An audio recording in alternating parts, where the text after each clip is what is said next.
हाँ बोलिए मामा। ठीक 6:35 पर उसकी मौत हुई है। 6:35? मामा, जब आपने द्वारका की खबर दी उस वक्त सुबह के 7 बज रहे थे। फैजल, उसकी मौत उससे पहले कैसे हो सकती है?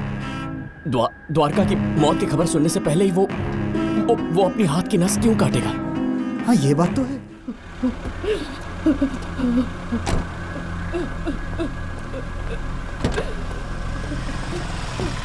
क्या हुआ? एम्बुलेंस क्यों आई है?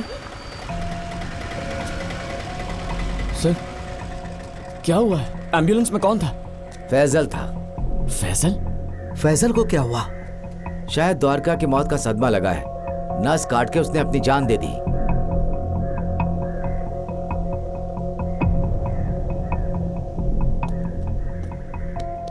देखो, जिसने तुम्हारी बेटी को मारा, मैं वादा करता हूं उसे सजा दिलवा कर रहूंगा।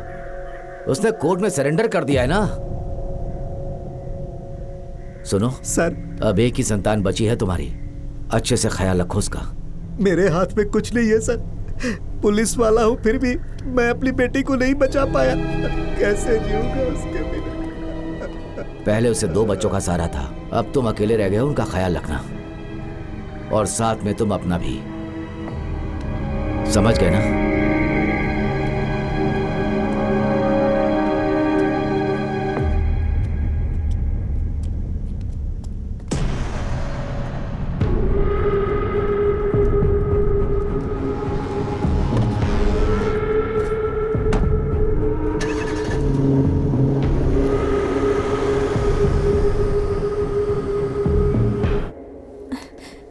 ये क्या मम्मी, आप कमजोर पड़ जाएंगी तो हमें कौन संभालेगा बताइए? इतना रोने के लिए भी तो ताकत चाहिए ना। थोड़ा सा खा लीजिए, फिर जी भर के रोना। नहीं बेटा, उन्होंने भी पानी की एक बूंद नहीं मुंह में डाली। ये क्या पापा?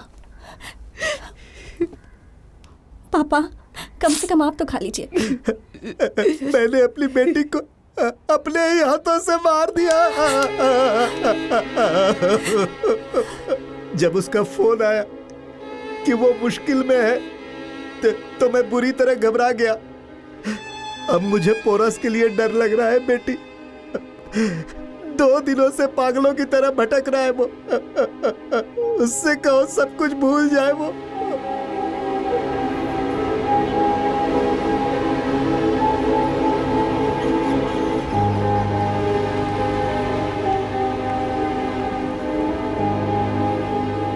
क्या कहा पापा ने कि मैं सब कुछ भूल जाऊं? हाँ। पहले ही दिन से जाने दो कहते रहे और द्वारका छोड़ के चली गई। मैं कुछ नहीं भूलने वाला मैथिली। जिस दिन वो गुनाह जेल से बाहर आएगा ना, उसी दिन मार दूंगा मैं उसे। यही वजह है, तुम्हारे इस गुस्से की वजह से तुम अपना नुकसान ना कर बैठो, इसीलिए सब डर रहे हैं। सिर्फ वो नहीं, डर मुझे भी लग रहा है। जाने दो ना ये सब। मैं तुमसे एक बात कहूं मैथिली, अच्छाई की जीत होती है और बुराई की हार।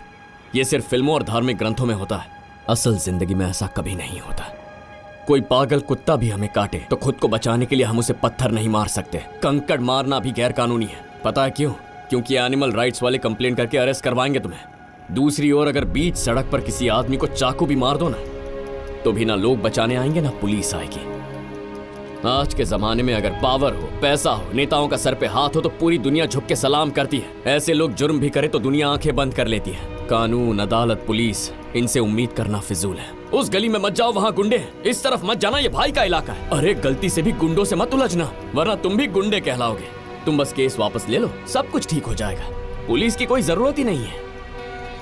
बेटे का नाम पोरस रखा और जंग पे नहीं जाने दिया। यहाँ कुछ नहीं बदलेगा मैथिली। एक ना एक दिन हम सबको मरना ही है। मेरे पापा को ये कौन समझाएगा? अगर उनसे नहीं लड़ूंगा तो अमर हो जाऊंगा क्या?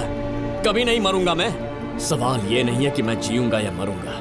मैं नहीं देख सकता उन्हें जुल्म करते हुए। एक कायर की मौत मरने से अच्छा है कि उन लोगों के साथ लड़ते लड़ते ही मर जाऊं मैं। द्वारका मार डाला उसे और मैं यहाँ बैठ के आंसू बहा। आज अगर गौतम बुद्ध भी अवतार लेते ना, तो उन्हें भी गुस्सा आ जाता। फिर मैं तो आम इंसान हूं, मैं नहीं लड़ाना तो यहाँ कुछ नहीं बदलेगा। ये भाई, अगर घर में है तो टीवी ऑन करना। क्यों? क्योंकि तेरे बहन की न्यूज आ रही है टीवी पर। क्या कह रहे हैं वो? अरे पहले जाके न्यूज ऑन करना। क्या हुआ? अरे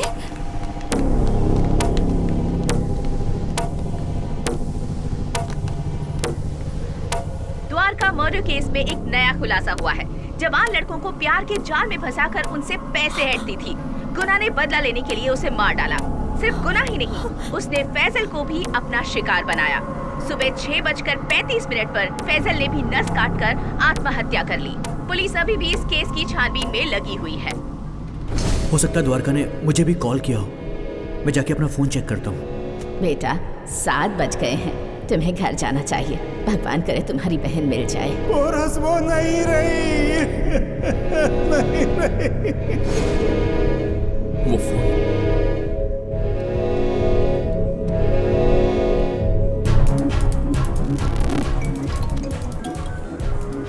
बोलो बेटा पोरस। आपके पास फैजल की पोस्टमार्टम रिपोर्ट है? हाँ है ना बेटा। आप मुझे उसके मौत का एग्जैक्ट टाइम बता सकते हैं क्या? 2 मिनट रुको बेटा।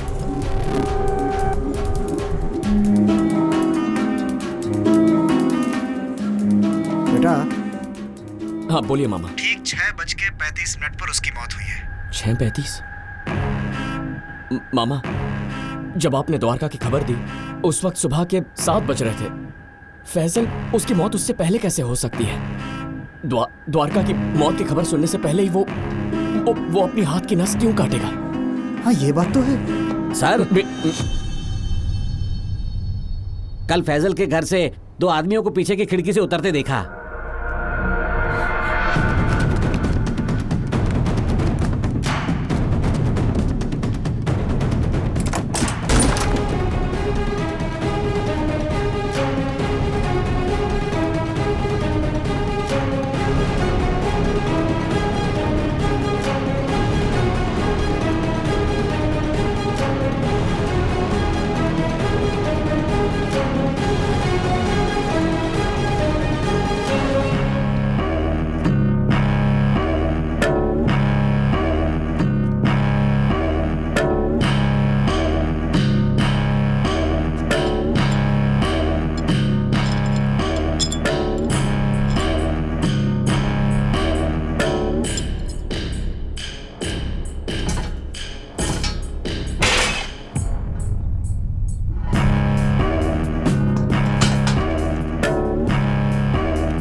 रुक, कौन हो तुम लोग? क्या कर रहे थे? चोरी करने आए हो? शक्ल दिखा अपनी। कहाँ जा रहा है? हाँ? सर, इसी रास्ते से भागे थे।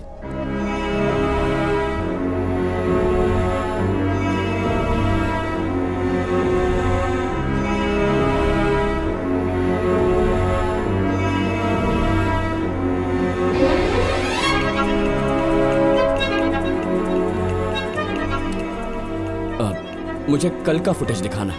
कितने बजे का? सुबह 6:35 का। ये देखिए, ये है। 1 मिनट फ्रीज करना। सर, यही दोनों हैं। दोस्त, हाँ? उनके चेहरे पर जूम इन करना। हाँ। यही रोक दो।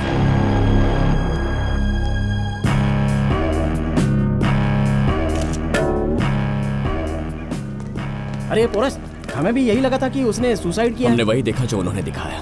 तो अब क्या करें? पुलिस के पास जाएं? पुलिस के पास? तूने देखा नहीं? उस एक्सीडेंट केस में उन्होंने किसी निर्दोष को फंसाया। वो लोग कुछ नहीं करने वाले हैं। क्यों नहीं करेंगे? उसी की पगार लेते हैं। वो नहीं तो और कौन ढूंढेगा? हम ढूंढेंगे। मैं ढूंढूंगा उन्हें। पुलिस बनने तक इंतजार करूं, उन्हें पकड़ के पुलिस बनूंगा। ए पोरस, अरे मेरी बात सुन यार।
इसका नाम जोसेफ है। महानगर में इसका घर है। गुंडा एक्ट में 2 बार अरेस्ट हो चुका है।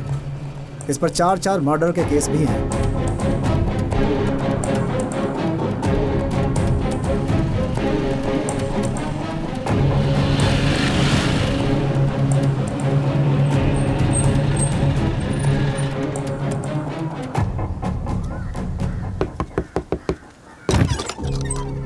कौन हो तुम? जोसेफ से मिलना था। मैं शहर से आया। क्यों मिलना है? आप उसे बुलाइए, मैं उसी से कहूंगा। यहाँ कोई जोसेफ नहीं है। अरे ये सुन। कौन है? पता नहीं, तुमसे मिलना है कह रहा है। और पता है चेन्नई से बुलेट पर आया है। क्या कहा? चेन्नई से बुलेट पे आया है? बात करने में थोड़ा पुलिस वाला जैसा लग रहा है। पुलिस वाला है? बुलेट पे आया है तो फिर बुलेट पे जाने की आवाज क्यों नहीं आई? जोसेफ।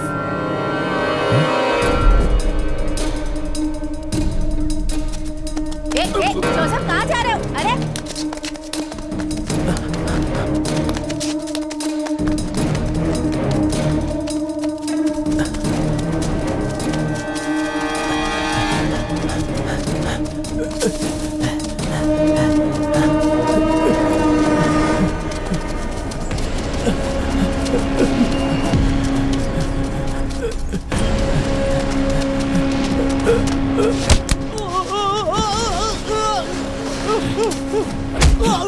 फैसल को तूने मारा ना? फैसल को तूने मारा था ना? बता।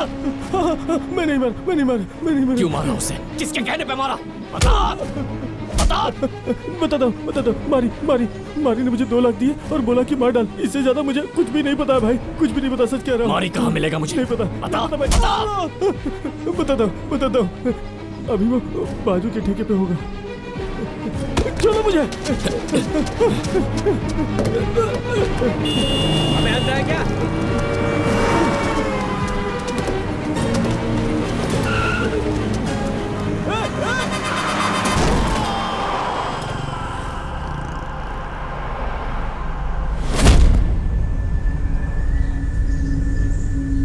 द्वारका, फैसल, जोसेफ, रवि और आज इंस्पेक्टर राजन। ए बोरस, क्या सोच रहे हो? अब तुम क्या करोगे? तुमने एक बात नोट की मैथिली? मैं जिसके पास भी जाता हूँ मुझसे पहले कोई वहां पहुंचकर सबूत और गवाह दोनों मिटाता है। वो हैकर की आखिरी उम्मीद थी, पर उसने भी हाथ खड़े कर दिए। उसने पूरी कोशिश की पर डेटा डिलीट हो गया था। गुनहगार कितना भी चालाक हो, गलती से कोई न कोई छोटा सा सबूत छोड़ ही जाता है। लेकिन यह गुनहगार चालाक है। पता नहीं मैं कभी उस तक पहुंच पाऊंगा भी या नहीं। तुम उसे ढूंढ लोगे। उस चूहे को देख रहे हो? ये चूहे अपने छोटे छोटे पैरों से बिल खोदकर किसी भी घर में घुस जाते हैं, लेकिन वही चूहे कभी कभी आधे इंच की लकड़ी में भी होल नहीं कर पाते हैं। पता है क्यों? क्योंकि दिमाग में बहुत टेंशन होता है। अगर बिल्ली ने पकड़ लिया तो, अगर किसी ने देख लिया, इन सब बातों का प्रेशर। अगर वो शांति से बैठकर सोचेगा तो आराम से छेद कर लेगा। तुम इस वक्त वही चूहा हो जिसे लग रहा है कि वो फंस गया है। शांति से बैठकर सोचोगे कि तुम्हारी बहन को उन्होंने क्यों मारा होगा, कि फैजल की मौत क्यों हुई, तो तुम उसे ढूंढ लोगे। तुम उसे ऐसे नहीं छोड़ सकते, समझे? हम मिलकर लड़ेंगे। ए पुरस, सारी दुनिया तुम्हें एडवाइस तो देगी ही, लेकिन कोई तुम्हें प्रॉब्लम का सलूशन नहीं देगा। तुम्हें खुद उसे ढूंढना होगा।